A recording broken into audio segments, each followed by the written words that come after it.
Voilà, on est aujourd'hui le lundi 24 janvier et on commence notre cours Parshat Mishpatim.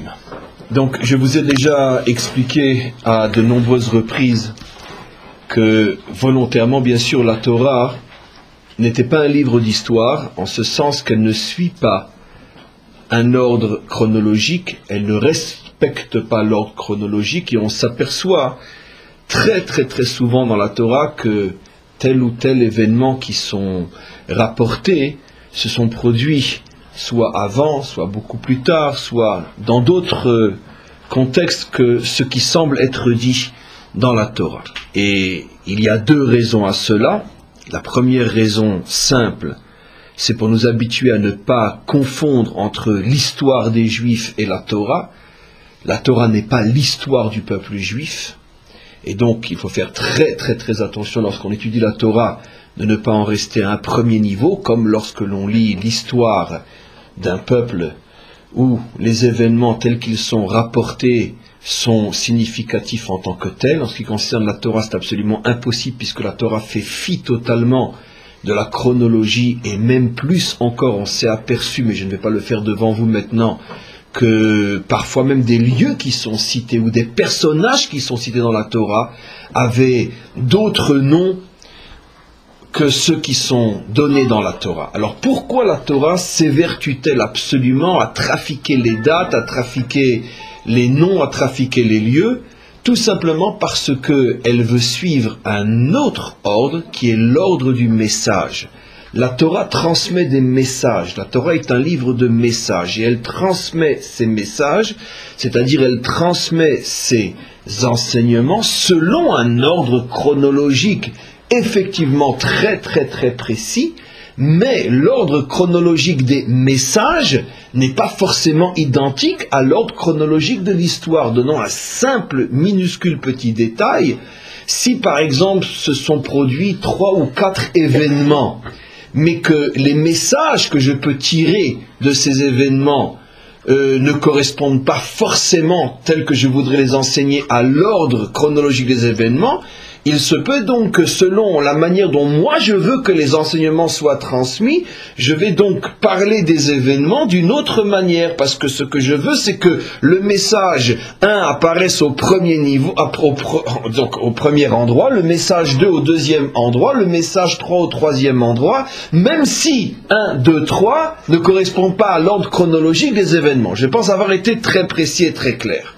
Donc ça nous habitue à comprendre que la Torah exige de nous une lecture profonde qui est donc de comprendre le message que la Torah veut nous adresser. Il y a des endroits où les choses ne sont pas forcément visibles à notre œil, c'est-à-dire que on pourrait dire l'analogie au niveau de la chronologie n'est pas visible, ce sont nos maîtres qui mettent en évidence, attention, il y a un problème ici, sache que l'événement dont la Torah te parle ne s'est pas passé au moment où tu sembles le comprendre, et il y a des fois où c'est très visible, comme dans notre paracha.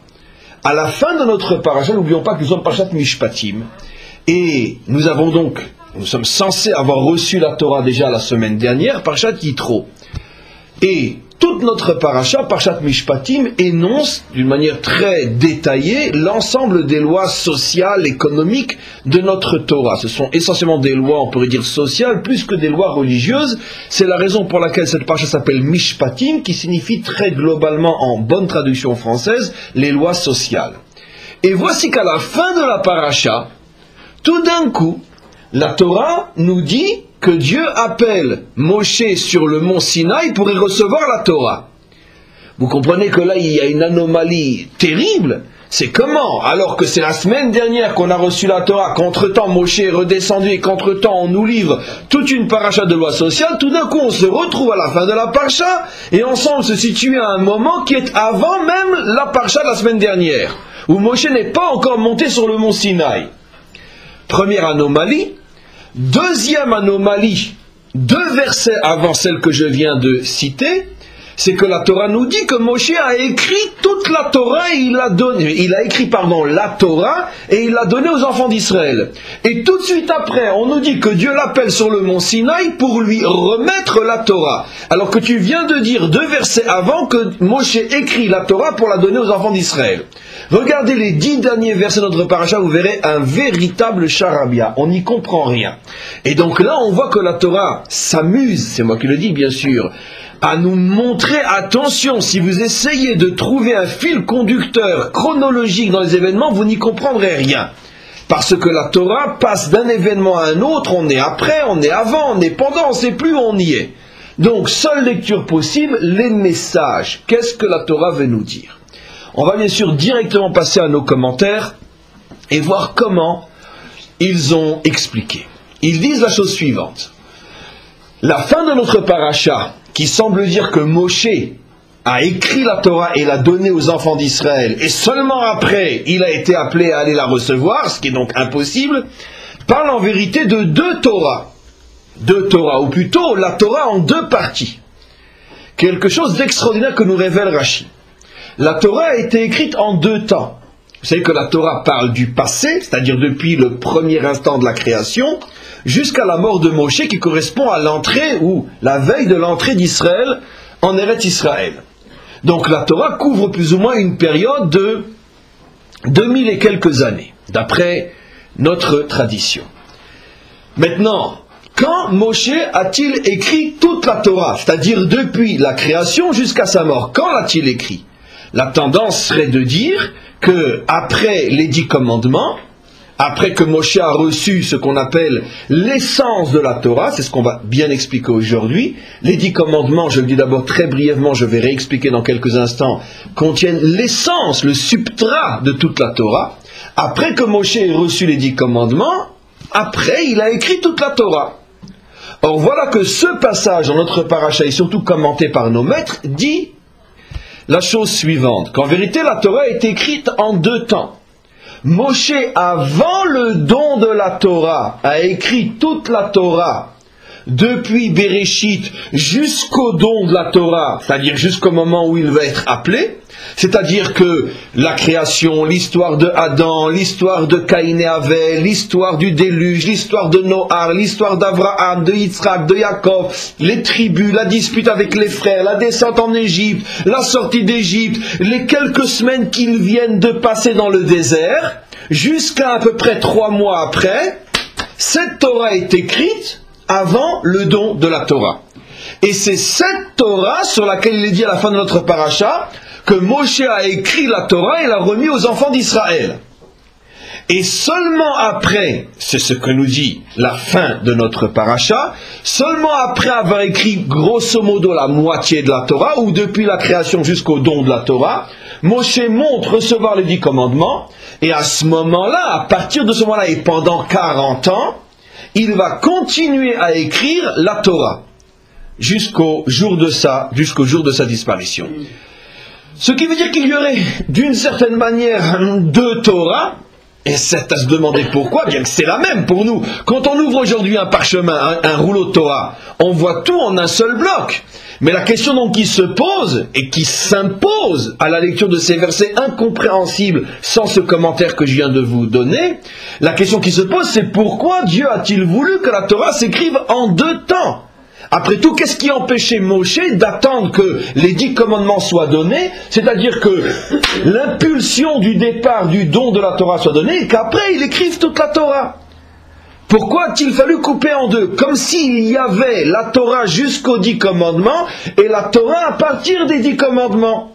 On avait tous pensé jusqu'à aujourd'hui, je suis sûr que la plupart d'entre vous, si pas tous, entendez ce que je dis pour la première fois dans votre vie, on avait tous cru que la Torah était un seul et unique bloc, tel qu'on la lit dans le rouleau de la Torah, et qu'on ne fait pas une différence entre avant et après. Et on voit que non.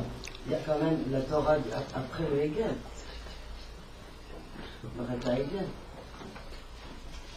Oui, d'accord, ça s'est écrit dans la Torah après les 10 commandements. Ça c'est encore une fois les 10 commandements, mais c'est écrit après, cette histoire a été écrite après les 10 commandements. Donc en tous les cas, il faut donc comprendre pourquoi la Torah a été donnée en 2 temps. Avant de répondre à cette question, Rashi nous dit aussi, peu importe les sources, on ne peut pas rentrer trop et dans tous les détails.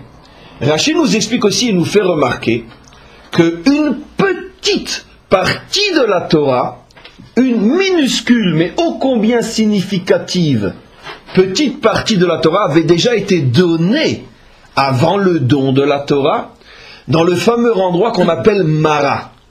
C'est-à-dire, ça nous ramène à 2 parachas en arrière. Parashat Béchalar, la paracha de la sortie d'Égypte.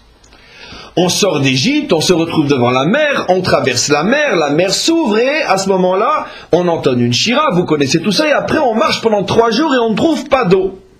J'ai consacré un cours il y a 2 semaines sur ce sujet-là ici. Finalement, il trouve de l'eau amère, Moshe jette un bâton dans l'eau amère qui se transforme en eau douce. Très bien. Et à cet endroit-là, il est dit que Dieu leur a donné Sham, il leur a donné Chok ou Mishpat. Il leur a donné des lois et des lois et des règles. Chok ou Mishpat, c'est très difficile en français de traduire les deux. Je vais les traduire après le sens. Chok, comme on va le voir tout de suite, il s'agit, comme vous le savez tous, dans toute la Torah, le mot Chok désigne des lois qui sont au-dessus de la compréhension humaine, tandis que le mot Mishpat désigne des lois qui sont au niveau de la compréhension humaine. Par exemple, la loi de la vache rousse, qui est considérée comme étant l'exemple le plus emblématique des lois complètement farfelues à notre niveau, qu'on ne peut en aucun cas comprendre, la seule loi sur laquelle même le roi Salomon, qui est considéré comme étant le plus chacham des hommes, qui est arrivé à comprendre toute la Torah sauf cette loi-là, quand il est arrivé devant cette loi-là, il a dit « J'ai cru que j'étais un sage, mais en présence de cette loi, je me suis rendu compte que je ne comprenais rien. » Et les commentaires font remarquer que, apparemment, la constatation de Shlomo est un petit peu exagérée. Qu'est-ce que ça veut dire « je me suis rendu compte » c'est un verset dans les Proverbes. Qu'est-ce que signifie « je me suis rendu compte que je ne comprenais rien » et pas dans les Proverbes, dans l'Ecclésiaste. Il aurait dû dire « je me suis rendu compte que cette loi, je ne la comprends pas, mais je comprends quand même tout le reste ». Il a dit « non, je croyais être un sage et quand je suis arrivé à cette loi, je me suis rendu compte que je ne comprenais rien. » Pourquoi ? Parce qu'à ce moment-là, il a compris, nous ne comprenons pas ce que lui a compris ou pas compris, mais il a compris que s'il ne comprend pas cette loi, en vérité, tout ce qu'il croyait avoir compris, il ne l'avait pas compris parfaitement. Et donc cette loi-là lui a signifié que finalement, rien n'avait été véritablement compris. En tous les cas, Shlomo a échoué devant cette loi-là.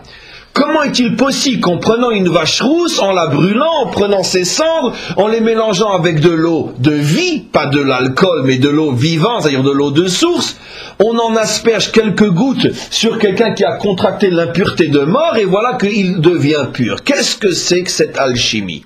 C'est le chok par excellence, la loi qui dépasse notre compréhension. Tandis que Mishpat, c'est tu ne voleras point, tu ne tueras point, des lois sociales qui, même si elles n'avaient pas été dites dans la Torah, l'esprit humain peut les comprendre. Et donc voilà que la Torah nous dit que déjà 3 jours après la traversée de la mer, donc en gros 2 mois et demi avant le don de la Torah, nous avons déjà reçu Chok ou Mishpat. Alors de quel Chok et de quel Mishpat s'agit-il ? Et voilà que Rashi nous explique que Dieu a donné à Israël, à ce moment-là, avant même le don de la Torah, il a donné la loi justement de Para Adouma, de la vache rousse, il a donné la loi du Shabbat. On voit effectivement tout de suite après la traversée que le Shabbat est donné, bien avant le don de la Torah, ce qui confirme Rashi, et il a aussi donné quantité de lois sociales qu'on appelle les dinim, ça veut dire les lois qui gèrent les relations entre l'homme et son prochain. Voilà ce que nous avons reçu 2 mois et demi en gros avant la Torah. Para Adouma, la vache rousse, le Shabbat et les lois sociales. On pourrait se demander, mes amis, pourquoi d'abord on reçoit ça avant le don de la Torah ? Et pourquoi des extrêmes comme la vache rousse et les lois sociales ? Pourquoi une loi qu'on ne comprend pas du tout avec des lois que l'on comprend tous ? Pourquoi ces extrêmes ? Donc la question est double. Pourquoi le faire avant le don de la Torah et pourquoi des lois à ce point extrêmes l'une de l'autre ? Et qu'est-ce que le Shabbat fait entre les deux ? Je sais que ça fait beaucoup de questions, mais c'est pas grave. Retenez.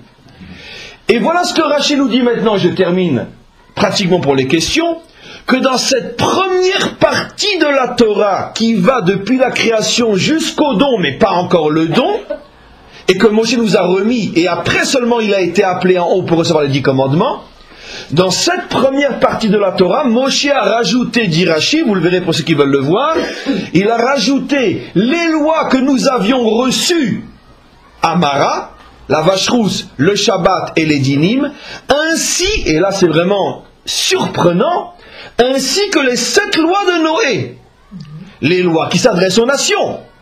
C'est-à-dire qu'avant d'être appelé sur le mont Sinaï, donc avant de recevoir ce que nous appelons la Torah, avant Matan Torah, voilà que Moshe écrit une Torah qui renferme depuis la création jusqu'à un petit peu après la sortie d'Égypte, ainsi que les 7 lois de Noé, la vache rousse, le Shabbat et les lois sociales. Mais qu'est-ce que signifie ce mélange? De quoi on parle? Qu'est-ce que c'est que cette histoire-là? Et seulement après on reçoit les 10 commandements. Alors je vais expliquer du simple au plus compliqué en approfondissant au fur et à mesure. Nos maîtres disent qu'en vérité ici il y a une allusion extraordinaire. Et c'est ça le message que nous devons capter.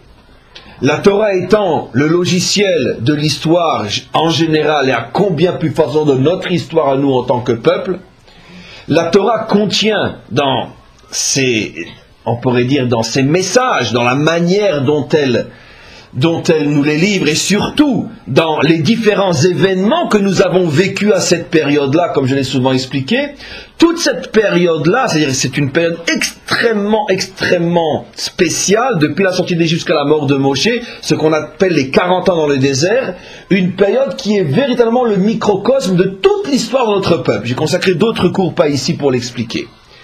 Et donc chaque événement pendant ces 40 ans ne sont pas des événements qui sont pour cette génération uniquement, mais surtout parce qu'ils contiennent les clés de la compréhension de toute notre histoire future. Et donc si Dieu a voulu que la Torah soit donnée sous cette forme bizarre d'une première partie, d'une deuxième partie, et en plus dans la première partie il y avait aussi les 7 lois de Noé, c'est qu'il y a forcément une intention. Et les maîtres expliquent la chose suivante. Ils expliquent qu'en vérité, nous devons comprendre, nous, peuple juif, que nous ne sommes pas aussi facilement et aussi évidemment et aussi simplement qu'on l'imagine, un peuple véritablement différent des autres. C'est potentiellement vrai, mais c'est à gagner, c'est à acquérir, c'est à travailler, et c'est finalement la fin du projet. L'identité juive authentique est en construction, elle est en devenir, elle n'est pas acquise, on ne l'a pas reçue gratuitement. C'est quelque chose qui se construit. Sauf que, grâce à la sortie d'Égypte, nous avons mérité de pouvoir au moins potentiellement contenir et posséder cette identité, mais ceux qui parmi nous ne feront pas l'effort de la mettre en évidence pourront et encourent le risque finalement de disparaître ou de tout simplement de réintégrer le monde des nations et de ne plus rien laisser à l'intérieur de l'identité juive. Il n'y a pas on pourrait dire de certitude quant à l'identité juive, même si on est à l'intérieur de ce peuple. Et donc, qu'est-ce que cela signifie? Nos maîtres expliquent, et pour l'instant je n'ai pas encore complètement expliqué, nos maîtres expliquent que l'identité véritable d'Israël, c'est-à-dire celle qui est le vrai projet que Dieu voulait parmi les peuples, un peuple qui porte une identité particulière, cette identité-là n'a commencé à apparaître qu'avec le don de la Torah. On va comprendre en quelque sorte pourquoi. Mais avant le don de la Torah, même si le peuple juif existe, parce qu'il vient quand même de sortir d'Égypte, malgré tout, Son existence n'est pas encore 100% différente de celle des nations. Ce qui veut dire qu'il y a dans les germes d'Israël un niveau qui est celui des nations. Comme si on disait à Israël, tu peux choisir, est-ce que tu veux être le peuple de la sortie avant le don de la Torah, ou tu veux être le peuple d'après le don de la Torah? Vous avez bien compris ce que j'ai dit? C'est comme si finalement Dieu avait donné deux identités possibles à Israël. J'explique. Il y a finalement trois sortes de juifs. Celui dont je ne parlerai pas aujourd'hui, mais qui est malheureusement très fréquent, et les deux dont je veux parler aujourd'hui. Celui dont je ne parlerai pas que pour la phrase que je vais dire maintenant, c'est celui qui ne veut pas du tout être juif. D'accord? Il ne veut pas. S'il s'appelle Bornstein, il changera son nom et il s'appellera Roquebrune. On ne risque pas de penser qu'il est juif. D'accord? C'est vrai, bien sûr. Ou s'il s'appelle Heisenberg, il s'appellera Fermont. Ah oui, tu ne vas pas penser qu'avec un nom pareil, il est juif. En tous les cas, c'est pas grave. Il y a celui, et il y en a des Fermont et des Roquebrune en France qui sont tous juifs. En tous les cas, si, mais personne ne le sait. Sauf moi, et maintenant c'est enregistré, tout le monde le saura. Ah, petit juif, hein, monsieur Fermont? En tous les cas, je continue. Maintenant, je continue. Il y a ceux qui veulent entièrement et complètement renoncer à leur identité. C'est pas de ça qu'on parle, heureusement ou malheureusement. Mais il y a deux autres types de juifs qui, eux, veulent s'affirmer en tant que juifs, et qui sont les juifs suivants. Il y a les juifs de la sortie d'Égypte, mais qui ne veulent pas recevoir la Torah, ou plutôt autre chose. Et il y a les juifs qui sont les juifs à partir du don de la Torah. Et donc, pourquoi je dis ça? Parce que ceux qui sont sortis d'Égypte véritablement veulent être juifs, ils sont juifs, ils s'affirment comme juifs. Ceux qui aujourd'hui s'appellent Fermont ou Roquebrune correspondent dans le langage codé de la Torah aux 4/5 qui sont restés en Égypte. On ne parle pas de ceux-là, ceux-là ont disparu, ou vont disparaître malheureusement. On parle de ceux du 1/5 qui est sorti d'Égypte, qui veut être juif. Mais attention, juif pas à n'importe quel prix. Juif sans le don de la Torah. Mais attends, juif sans le don de la Torah, mais juif avec quoi alors? Alors pourquoi tu n'es pas resté en Égypte? Non. Je veux quelque chose, un petit peu de la Torah, mais pas toute la Torah. Et c'est quoi le petit peu de la Torah que tu veux? Ben d'abord, je veux une histoire. Je suis sorti d'Égypte, j'ai une histoire. À la table du Seder, on rassemble les parents, les enfants, les petits-enfants, et le grand-papa ou la grande-mamie fièrement raconte l'histoire de son peuple à ses descendants. Non, je suis fier, j'appartiens à ce peuple. Et au niveau Torah, c'est quoi? Au niveau Torah, je vais te dire ce que je prends. Je prends dinim. Ça veut dire je prends tout ce qui est le social, la justice, le juif de gauche, bien, universel, libéral, démocrate, la justice, ça tout de suite je prends, bien sûr, parce que c'est des valeurs juives, soi-disant. Et je prends le Shabbat, un peu plus compliqué, et je prends Paradouma, la vache rousse. Alors là, c'est encore plus compliqué. Et par contre, je dis quelque chose de facile, et je prends aussi les 7 mois de Noir. Regardez la puissance de Rachi. Je prends les 7 lois de Noah, ça veut dire surtout que ma Torah ne soit pas trop différente finalement de la religion universelle. Ça veut dire que je veux finalement appartenir à la conscience, à la religion universelle. Ça veut dire que je prends de toute manière les 7 lois de Noah. Mais alors, on a compris les dinim, parce que je ne peux pas être un bon juif si je ne suis pas libéral, de gauche et démocrate. C'est évident. Ce genre de juif, je parle.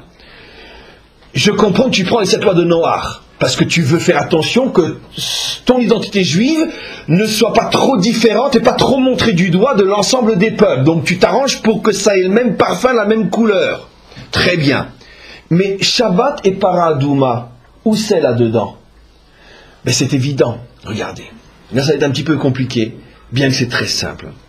Shabbat, c'est quoi?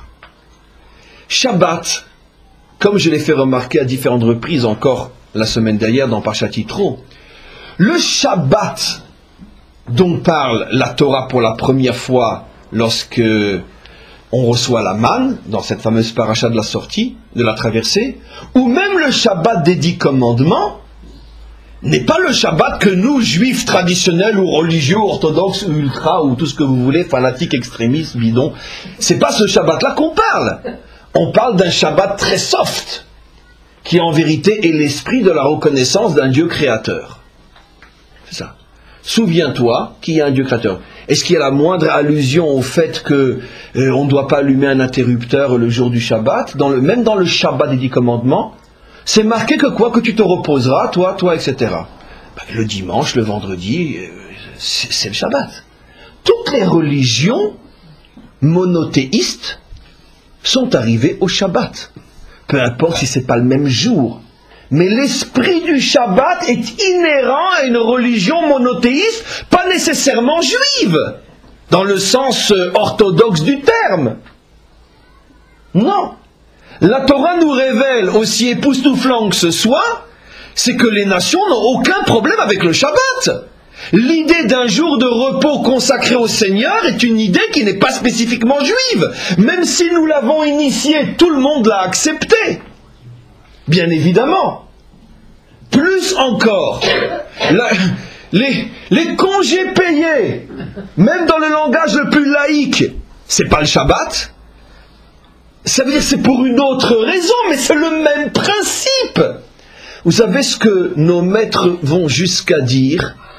Écoutez-moi, que même Pharaon avait accepté le principe du Shabbat. Il nous raconte une histoire époustouflante, c'est que codé, c'est pas à prendre à la lettre, mais chopons le message. Quand Moshe est revenu en Égypte pour délivrer son peuple, il a vu que les Juifs vraiment étaient dans un état lamentable. Il a voulu absolument que quoi? Qu'ils se reposent au moins un jour par semaine. C'était encore avant de recevoir le Shabbat. Encore avant. On est plus d'un an avant la sortie d'Égypte. Moshe ne connaît même pas encore le Shabbat. Il ne sait pas que ça existe. Regardez ce midrash. Et il s'est dit, mais attends, s'ils n'arrêtent pas de travailler, qui c'est que je vais sortir d'Égypte? Des cadavres? Et comment je vais faire? J'ai besoin d'un peuple qui me suit. Et il est venu chez Pharaon et il l'a convaincu que s'il voulait du bon travail, il fallait de temps en temps donner un jour de repos. Et donc il lui a demandé de les libérer du travail un jour par semaine. Ça n'avait rien à voir avec le Shabbat que nous faisons, de ne pas appuyer sur un interrupteur, mais on cesse le travail. Pharaon, pour son intérêt, a accepté. Il a compris que finalement, on ne pouvait pas 24 heures sur 24, 7 jours sur 7 faire travailler ces gens-là. Il s'est dit, après tout, la meilleure manière de les garder, c'est lui qui a inventé le principe, pas lui et Moshe. Lui, il a accepté. Qui veut aller loin, ménage sa monture. Voilà. Donc vous voyez que, même avant le don de la Torah, même Pharaon peut accepter le principe du Shabbat. À combien plus forte raison, dans une religion quelle qu'elle soit, il faut bien au moins un jour par semaine où le croyant se rappelle qu'il a un créateur. Donc automatiquement, le Shabbat n'est pas un principe spécifiquement juif. Comme nous le vivons, oui, mais pas au niveau du principe. La forme est juive, mais pas le fond. De même, para adouma. Alors là, je vais vous surprendre. C'est quoi para adouma? C'est la loi complètement métaphysique, surnaturelle qui nous dépasse.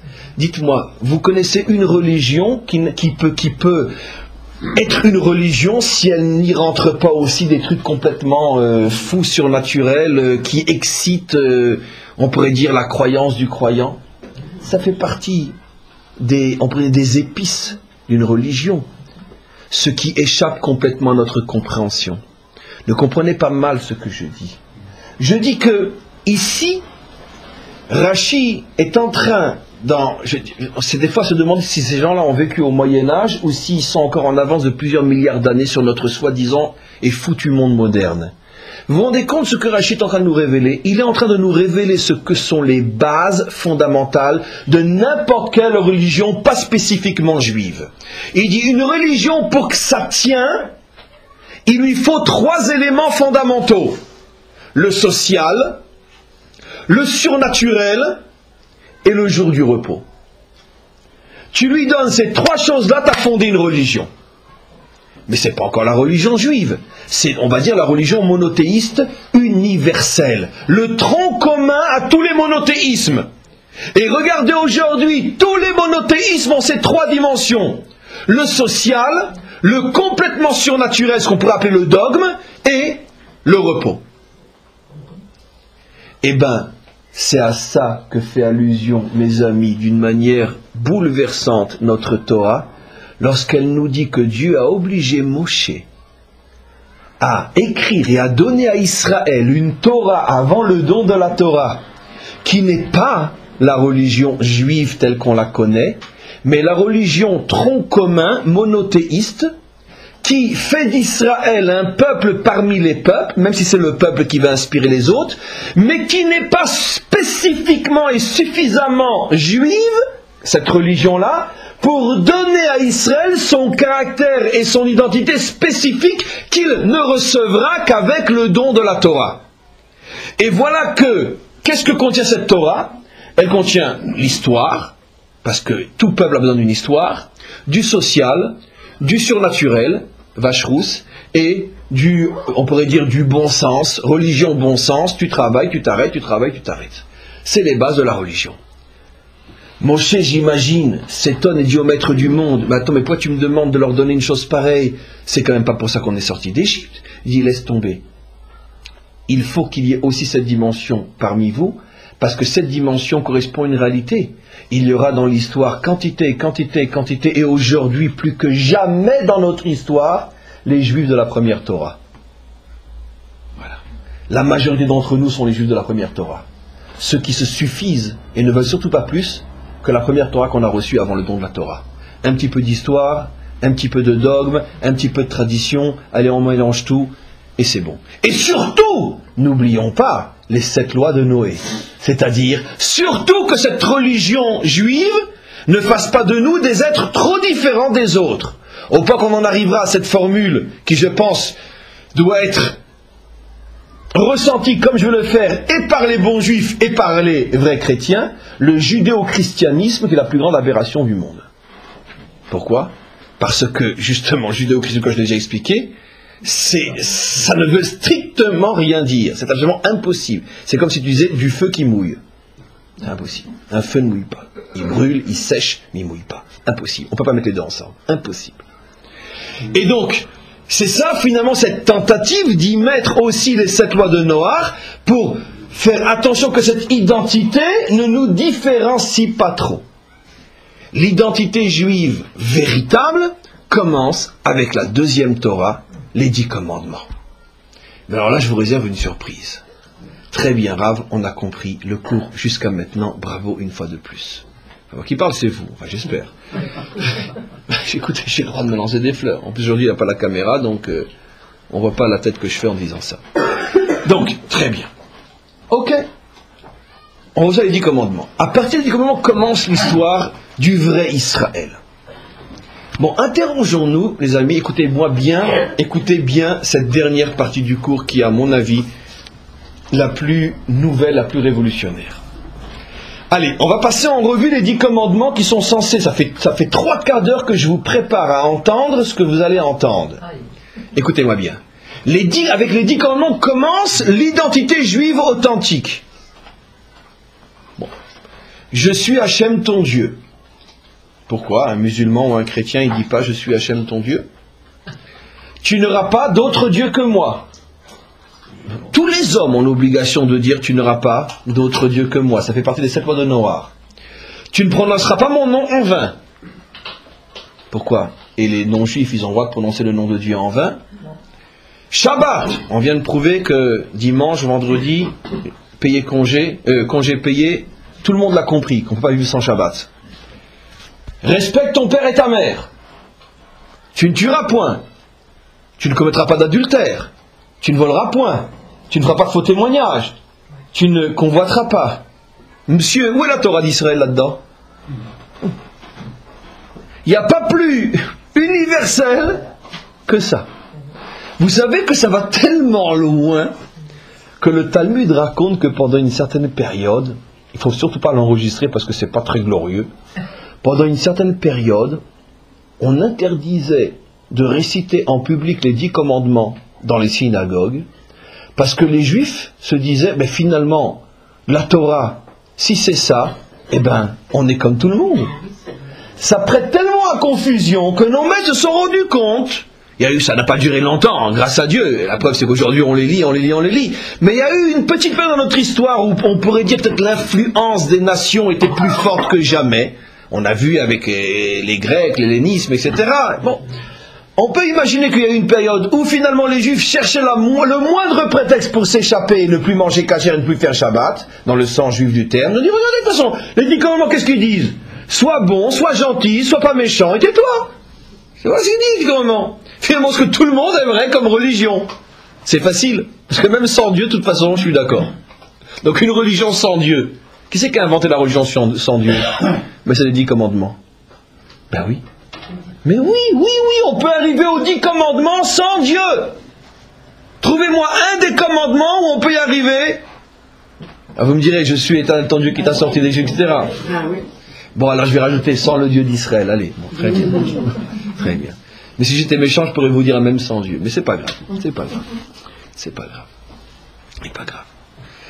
C'est pas grave. Bon. Alors maintenant, non, j'ai pas envie que je vais consacrer un quart d'heure de cours là-dessus. Je vous dirai pas pourquoi on peut avoir des 10 commandements même sans Dieu. Il suffit simplement de remplacer Dieu par autre chose et c'est tout. Je veux dire, c'est le principe est le même. Mais c'est pas un problème. Je veux dire, moi je suis un rabbin, j'ai pas le droit de donner crédit à. Parce que qu'est-ce qu'ils vont faire? Même le Rav, il a dit que. Très bien. Mais je vais vous avoir. Mais non, c'est impossible de m'avoir. Parce que quand vous aurez à la fin du cours, ils diront, on aurait mieux fait pas venir. Donc, je pose la question, mais alors, qu'est-ce qu'il y a de spécifique dans les 10 commandements? Qu'est-ce qu'il y a de spécifique? Alors maintenant, je vais vous apprendre, moi, les Ezrat Hashem, à lire les 10 commandements. Vous allez voir. C'est vrai. Vu de près, vu d'un peu moins près, d'un peu plus près, vu avec tous les angles de vision possibles, les 10 commandements ne nous apprennent rien de spécifique. À moins qu'on remarque quelque chose d'époustouflant dans les 10 commandements. Et pour que vous compreniez en quoi c'est époustouflant, je vais d'abord vous rappeler ce que sont les 10 commandements. Les 10 commandements sont l'essence de toute la Torah d'Israël. Quantité de nos maîtres, et d'ailleurs Rashi le rapporte dans Parshat Yitro, quantité de nos maîtres, il y a des livres à ce sujet, se sont efforcés de retrouver les 613 commandements à l'intérieur des 10 commandements. Ça veut dire que ces 10 commandements sont, on pourrait dire, le substrat, l'essence, l'âme, le condensé, le logiciel, l'atome, tout ce que vous voulez, l'essence de toute la Torah. Comment? Où se trouve la cacheroute là-dedans? Où se trouve le vrai Shabbat dedans? Où se trouvent les tfilines, le son du chauffard, le tzitzit, la fête de Pessah, peu importe. Mais tout y est. N'oublions pas que l'hébreu, c'est pas seulement ce qu'on voit, c'est les chiffres et les lettres, c'est les intervalles entre les lettres, c'est le nombre de mots, c'est le nombre de lettres, c'est les correspondances diagonales, c'est tous les secrets que nous ont livrés les maîtres d'Israël, comment qu'on lit et on déchiffre l'hébreu, qui est tout sauf une langue normale. C'est pour ça qu'on appelle la langue sainte. Elle est tout sauf une langue normale.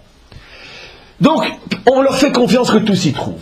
Mais quand Dieu a voulu nous résumer l'essence du judaïsme, je parle du vrai, de l'authentique, de celui qu'on n'aime pas trop, il nous a donné les 10 commandements. Mais il nous a, on pourrait, mis un piège pour voir ceux qui comprennent, ceux qui ne comprennent pas. Et je vais l'expliquer. Avant d'expliquer encore, je vais vous poser une autre question. Si vous demandiez par exemple au peuple américain, je ne dis rien de péjoratif et d'ironique et de cynique, au peuple américain, au peuple français, au peuple allemand, au peuple belge, peu importe, donne-moi les 4, les 5, les 3, peu importe, les quelques lois fondamentales qui résument l'identité de la loi américaine. Je pense que la chose qu'on dira, tu ne feras pas de fausse monnaie, il n'y a que l'État qui a le droit d'en faire.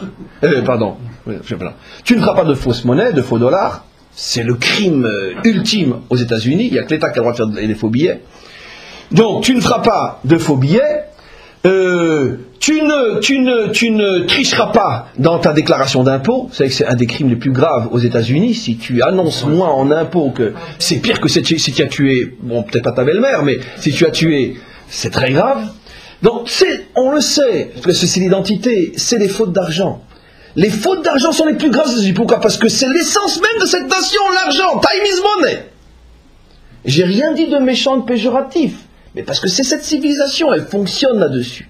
C'est-à-dire qu'on va être effaré de voir que quelqu'un qui a par exemple triché dans les impôts, ce que beaucoup de gens font, peut passer 15 ans, 20 ans, 30 ans en prison aux États-Unis. Chose que dans aucun autre pays au monde est possible. Même s'il a vraiment triché, parce qu'il n'a quand même pas tué sa mère. Non, mais t'as pas donné à l'État ce qu'il doit recevoir. L'argent est sacré aux États-Unis. By God, we trust, sur un billet d'$1. Il faut être américain pour oser marquer Dieu sur un billet. Mais eux, oui, parce qu'il y a un amalgame chez eux. L'argent est divin, peu importe. Tu vas demander aux Français, en théorie, peu importe, c'est quoi l'essence de la loi française? Il va te dire liberté d'expression, égalité, tolérance.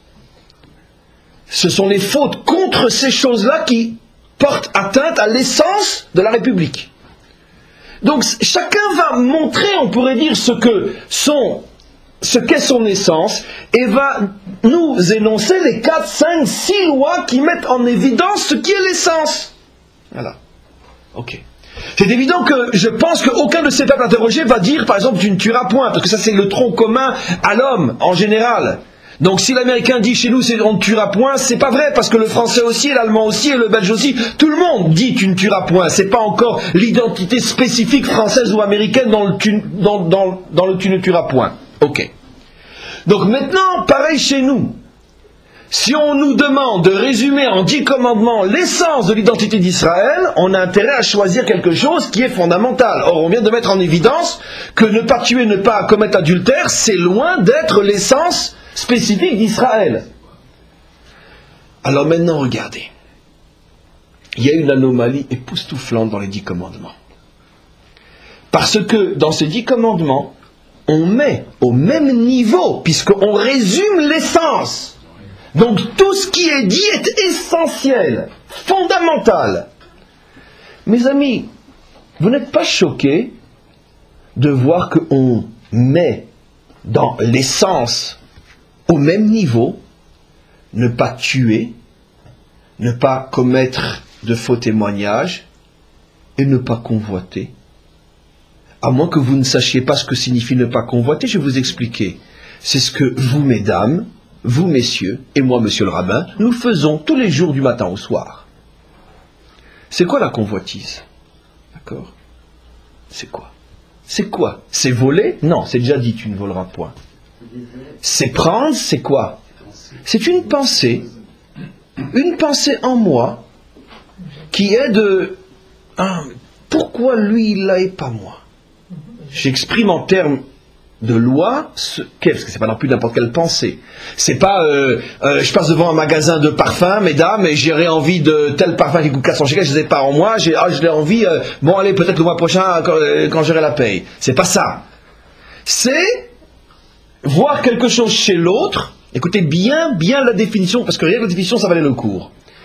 Et que si je ne l'avais pas vu chez l'autre, j'irais même pas penser. Mais le voir chez l'autre, je sens un sentiment, on pourrait dire, d'envie, de jalousie ou d'injustice. Pourquoi lui, il l'a et pas moi? Pourquoi? Vous comprenez? Imaginez mon voisin, je sais qu'il est idiot, même lui il le sait. D'accord? Il aime me narguer, il vient acheter une nouvelle voiture. Alors il arrive pour l'arranger, et puis il klaxonne. Il attend que j'aille à la fenêtre. Puis je vois la nouvelle. Bon, ça fait 4 ans que je n'ai pas acheté une nouvelle voiture. Je vois sa nouvelle voiture. Oh, c'est pas possible. Il faut absolument que j'en ai une moi aussi maintenant, parce que c'est ça. Tu ne convoiteras point. Ça veut dire, tu n'as pas le droit de vouloir des choses uniquement parce que tu les as vues chez l'autre. Et si tu ne l'avais pas vu chez l'autre, tu n'en étais pas en manque et tu ne les aurais pas voulu. La simple pensée de ces choses-là est une infraction d'un des 10 commandements, comme tu ne tueras point, tu ne te débaucheras point, et etc. Vous savez, mes amis, qu'il n'y a que 2 commandements dans toute la Torah, que 2 où la faute est au niveau de la pensée uniquement. L'idolâtrie et la convoitise. Dans tous les autres cas, tant que l'acte n'a pas été commis, ça ne veut pas dire que la pensée est permise, mais ce n'est pas considéré encore comme une faute susceptible de punition de la part du maître du monde. Je n'aime pas parler comme ça, mais pour parler simplement. Je pense que je vais aller voler. Tant que je n'ai pas volé, si je me retiens au dernier moment, ce n'est pas encore comptabilisé. Excusez-moi de parler un langage très simple, mais supposons qu'on l'admette. Mais par contre, je suis énervé de voir qu'il a déjà pu s'acheter une nouvelle voiture alors que moi pas encore, et j'y pense et ça m'énerve. La simple pensée, mais si je ferais de plus, ni je m'achèterais une nouvelle voiture, ni à toute façon je lui volerais sa nouvelle voiture. Mais je pense, ça m'énerve, tu ne convoiteras point. Tu es puni sur la pensée, comme une pensée idolâtre. Et mes amis, on vit tous comme ça. Je vais même plus que ça. Tout le système économique libéral mondial est fondé sur la convoitise. Et dites-moi, mais bien sûr, c'est quoi la publicité? On te crée des envies. On te crée des envies. Ben non, c'est ça. Tout le principe de la publicité est fondé sur l'interdiction de ne pas convoiter. Bon, on peut discuter sur la validité de ce que je dis, mais peu importe, c'est un cours qui vaut ce qui vaut. Dans les détails, les choses sont sans doute plus nuancées que je le dis. Mais dans l'idée globale, avant les nuances, ce que je dis est vrai. On suscite chez toi des envies dont tu aurais pu royalement te passer si c'était que du matin au soir, on te montre que si tu n'es pas habillé avec Tom Bingin, eh ben tu es un idiot. Parce que tout le monde porte Tom Bingin. Et la preuve que ça marche, qu'est-ce qu'il y a de plus laid que des Crocs? Mais franchement, des Crocs. Dites-moi, avant que la mode soit lancée, avant que la mode, mais non, c'est des chaussons, c'est pas pareil. Avant que la mode soit lancée, il y a seulement 30 ou 40 ans, on aurait dit à une jeune femme élégante de Paris, prends 1 million d'euros et porte des Crocs et défile les Champs-Élysées. Elle leur dit, garde tes millions d'euros. D'accord? Mais comme c'est devenu la mode, on a suscité un besoin, une envie. Comment t'as pas encore de Crocs? C'est l'exemple classique de ce que la convoitise peut créer. Des besoins complètement aberrants que tout d'un coup je me sens en manque parce que lui il a et pas moi. Donc toute l'économie mondiale fonctionne là-dessus. Quoi, tu n'as pas encore le nouvel ordinateur qui vient de sortir? Tu n'as pas encore, j'en ai moi aussi, vous inquiétez pas, tu n'as pas encore le iPhone alors que tu avais déjà le Nokia? Ah, en fait, si j'avais le Nokia, oui, il ne marche pas aujourd'hui, je ne peux plus enregistrer. Donc, mais comment c'est possible? Maintenant, je ne connais même pas encore le Nokia, tu veux que j'achète un iPhone? Enfin, tout le monde a un iPhone. Et si tu es un homme d'affaires, tu n'as pas le Blackberry. D'accord? C'est comme ça que ça fonctionne. Dites-moi, mes amis, puisque toute l'économie mondiale marche là-dessus, puisque nous vivons comme ça du matin au soir, maintenant, quand je vous dis que cette faute-là, ou cette attitude-là, ou ce comportement-là, fait partie de l'essence même de la faute qui porte atteinte à l'identité juive authentique. Oh, mais non, t'exagères. Quoi, c'est aussi grave que l'idolâtrie, le meurtre, la débauche, le faux témoignage, le vol? Quoi, c'est aussi grave que ça? Waouh, j'avais jamais lu les 10 commandements comme ça. Non, parce que je les ai lus comme ça. Mais je les ai pas lus comme ça. Je les ai lus comme ça, ça veut dire, bon, j'ai lu des commandements. Mais je les ai pas lus comme ça, c'est-à-dire que je suis en train de prendre conscience qu'on est en train de me définir ce qu'est l'identité juive authentique absolue. Sans ça, tu n'es pas juif. On n'est déjà pas tellement nombreux, mais si on enlève tous ceux qui convoitent, combien qui reste? Il ne reste plus personne? Vous comprenez? Donc vous ne convotez pas, vous, chère madame? Très bien. Qu'est-ce que la Torah est en train de nous montrer? Écoutez-moi, soyez patient pendant encore 10 minutes. Et je vous explique. La Torah est en train de nous montrer quelque chose d'extraordinaire. Mes amis, là je fais malheureusement un malheureux raccourci parce que plusieurs cours ne suffiraient pas pour expliquer ce que je vais maintenant lancer sans pouvoir l'approfondir. Mais écoutez-le au moins. Quelle est la racine fondamentale de toutes les fautes? Mais c'est la convoitise. C'est bien sûr la convoitise. Parce qu'un homme qui est heureux, satisfait, comblé, plein de ce qu'il a, un homme qui sait gérer ses envies et qui est capable de savoir ce dont il a vraiment besoin, ce dont il n'a pas besoin, un homme comme ça s'apercevra que d'abord, à chaque moment de sa vie, il a exactement ce dont il a besoin. Oui, absolument. Sauf si c'est un fauteur, un malade, un bandit, tout ce que vous voulez, qui s'est bousillé. Donc qui forcément est en manque. Mais un homme qui vit normalement, à chaque moment de sa vie, exactement ce dont il a vraiment besoin, ça ne veut pas dire qu'il ne doit pas avoir plus, mais il n'est pas en manque au point que ça lui monte à la tête. Donc un homme comme ça, bien évidemment, ne tuera pas, ne volera pas, ne fera pas de faux témoignages, ne prendra pas la femme de l'autre. Et ayant une vie sociale, morale, automatiquement il arrivera aussi à construire sa dimension spirituelle et il arrivera à tous les autres aussi. Car il est absolument évident qu'un homme moral est un homme religieux. C'est absolument évident. Il y arrive forcément. C'est absolument évident. Vous me direz, je connais des gens moraux qui ne sont pas religieux. Très bien, très bien. Je vous laisse dans vos fantasmes et dans vos utopies. Ça ne me dérange pas. Ça ne me dérange pas. Ça ne me dérange pas. Parce que là aussi, faut-il encore s'entendre sur ce qu'est la moralité. D'accord ? Est-ce qu'est la religion aussi, encore mieux que qu'est-ce que la moralité. C'est pour ça que j'ai dit que je suis obligé de maintenant dire des choses que je ne peux pas vraiment approfondir. Mais si un homme est vraiment moral, il sera véritablement croyant. Et donc, automatiquement, la racine de toutes les fautes, c'est ce sentiment de manque, ce sentiment de colère, ce sentiment que j'ai en moi, que j'ai besoin de plus, et puis je regarde à droite, je regarde à gauche, et je ne suis jamais satisfait. Comment voulez-vous que quelqu'un qui n'est pas satisfait puisse reconnaître Hachem, puisqu'il est toujours en colère avec le bon Dieu? Et pourquoi j'ai pas? Et pourquoi tu m'as pris? Et pourquoi tu m'as pas donné? Pourquoi ci? Et pourquoi ça? Donc un homme qui est en colère, un homme qui a toujours le sentiment que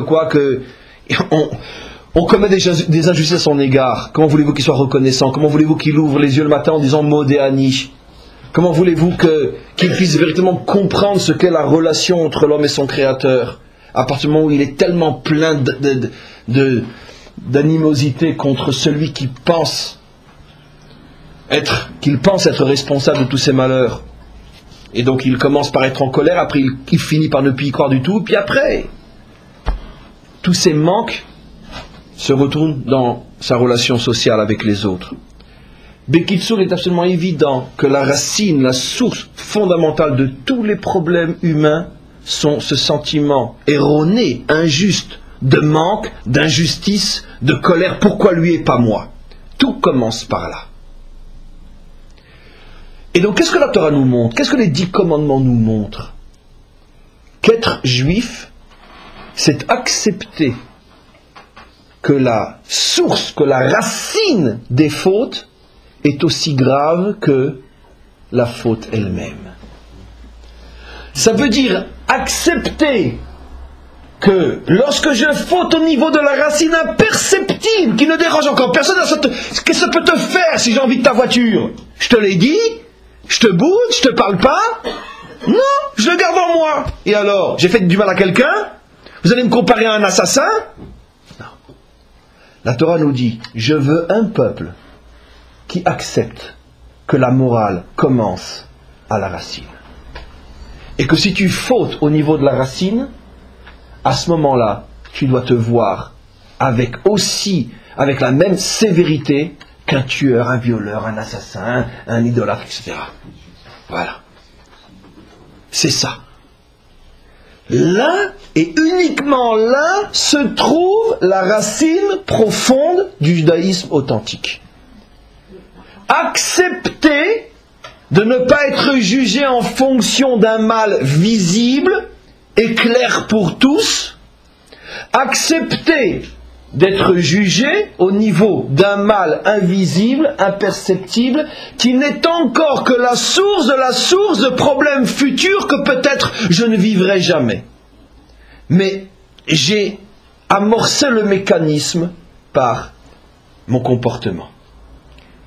Ce qui nous demande une sensibilité énorme, énorme, énorme. Il faut être, on pourrait dire, avoir une âme qui est à ce point affinée pour pouvoir ressentir le mal à ce niveau-là. Comme je dis toujours dans l'exemple simple de la boule de neige et de l'avalanche.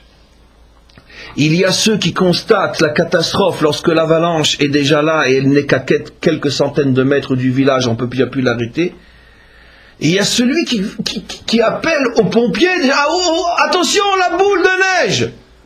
Alors tout de suite, imaginez-vous qu'il voit une boule de neige, il fait le numéro de téléphone, il dit vite arrivez, on arrive des hélicoptères, on voit une boule de neige sur le sommet. Mais lui, comme il est astro, je ne sais quoi, comme on peut dire géologiste, il sait. Comment Géologue, il sait, selon la conjoncture et le contexte, que cette boule de neige peut donner une avalanche. Et il déclenche tout de suite hélicoptère, pompiers, tout. On dit mais tu es fou, mais tu te rends compte, mais tu vas payer, hein, tu vas passer à la caisse, ça va te coûter cher. Hein. Pour une boule de neige, tu nous déranges? Oui, mais la boule de neige, messieurs, elle est l'avalanche de demain. Moi je le vois, moi je le sais, moi je l'ai étudié, moi je l'ai compris. Le problème c'est que la grande majorité des hommes et des peuples et des religions ont déjà, comme nous, tellement de mal à se débattre avec l'avalanche, tu veux en plus qu'on se batte avec des boules de neige. Et voilà que Hachem a voulu un peuple, ça reste très théorique bien sûr, a voulu un peuple qui accepte, et c'est ça accepter la Torah, d'être jugé au niveau de la boule de neige. Mais messieurs et mesdames, tous les jours, qu'on le veuille ou non, on le vérifie. Si nous ne le voulons pas de gré, on nous l'impose de force. Regarde, on est encore en plein dans le débat sur le bateau, du truc, etc. Je suis sûr que les dirigeants, les peuples, doivent en crever de rire. Dès que le rideau est fermé, la Irmara, ils doivent se retourner et dire, mais qu'est-ce qu'ils sont nuls ces juifs, mais qu'est-ce qu'ils sont bidons. Vous vous rendez compte ce qu'on vient de faire? On vient de faire une enquête pendant des mois, une enquête faite par une commission israélienne, pour se prouver à soi-même qu'on n'a pas fauté. Oh, et après, il paraît qu'on est le peuple le plus intelligent de la terre. Oh, et à des fois, on a honte d'être juif. Parce que, attends, même un papou dans sa brousse, il comprend que si une commission israélienne apporte la preuve qu'on n'a pas fauté, ça va forcément être repoussé par tout le monde. Comment tu peux te juger toi-même? Mais pourquoi tu le fais? Mais pourquoi tu le fais? C'est tellement grossier dans l'embête. Pourquoi? Parce que les juifs sont poussés par les nations à perdre la tête. On devient fou. Parce que on nous regarde avec un tel niveau d'exigence morale qu'on en devient fou. Et on finit par faire des folies. Parce qu'on a fait sur le bateau. Mais ce qu'on fait, en essayant de se prouver qu'on a fait ou on n'a pas fait ce qu'on aurait dû faire, qui n'a pas été fait, mais arrêtez, mais ils vont crever de rire. C'est exactement ce qu'ils voulaient que vous fassiez, pour vous ridiculiser. Mais comment que un peuple, qui, quoi qu'il en soit, est pas si bête que ça, comment peut-il en arriver à des absurdités pareilles? Parce qu'ils nous rendent fous et on en perd la tête. Des mecs qui nous rendent fous. À exiger de nous des choses que même dans leur cauchemar, ils n'exigeraient pas. Même du bon Dieu, ils n'exigeraient pas. Même du bon Dieu, ils n'exigeraient pas ce qu'ils exigent de nous. Mais qu'est-ce que cette histoire nous rappelle constamment? Qu'est-ce que ça rappelle? Vous vous rappelez Sabra et Shatila? Vous savez que le monde entier pense que les Israéliens ont massacré Sabra et Shatila. On oublie juste que quoi? Que ce n'était pas nous. Ah oui, mais vous auriez pu l'empêcher. Mais très bien, on a fauté, mais depuis quand une nation qui n'aurait pu qu'empêcher est jugée comme si elle avait perpétré un massacre? On peut que plus personne ne sait que ce sont les phalanges libanaises qui ont massacré. Ça, on ne le sait plus. On voit que les nations nous rappellent constamment, parce qu'elles sont les outils, les instruments de la providence, qu'Israël est placé à un niveau d'exigence morale qui est fou, complètement fou. Mais parce que c'est ça, mes amis, c'est ça, ce que nous avons accepté quand nous avons reçu les 10 commandements. Nous avons accepté de recevoir une loi qui ose mettre au même niveau la convoitise et le meurtre. Ce qui veut dire la boule de neige et l'avalanche. C'est ça Israël. Alors quand nous n'arrivons pas par nos propres erreurs, par nos propres efforts moraux et spirituels à vivre à ce niveau que nous avons accepté malgré tout, alors Hachem se sert des nations du monde pour nous rappeler ce que devrait être notre manière de voir les choses. Elles le font d'une manière monstrueuse, dans n'importe quoi et pour n'importe quoi. Mais soyons suffisamment intelligents pour capter le message et se rappeler que finalement, elles sont des instruments dont Dieu se sert pour nous rappeler à nous ce qu'est véritablement la manière dont nous devons nous tenir face au maître du monde. Parce que sinon, notre élection n'a plus de raison d'être. On redevient un peuple comme les autres qui n'est jugé qu'au niveau de l'avalanche, un point c'est tout. Mais nous, on a accepté d'être le peuple de la boule de neige, malgré qu'ici ni il pleut, ni il neige, ni rien. Et voilà, c'est la fin du cours pour aujourd'hui.